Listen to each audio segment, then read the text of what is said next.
Good day everyone. This time we are going to identify the slope. Given the linear equation 3x plus 2y is equal to 30 and it is already written in the standard form ax plus by is equal to c. And our goal is we need to rewrite this one into slope-intercept form, which is written in y is equal to mx plus b, which means that m is the value of slope and b is the value of the y-intercept.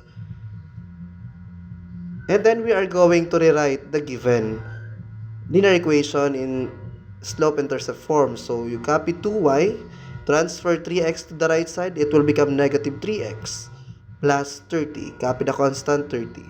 And then we need to divide both sides by 2.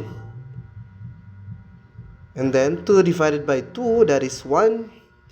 And the right side will become negative 3x over 2 plus 30 over 2. It will become y is equal to negative 3 over 2x plus 30 divided by 2, that is 15.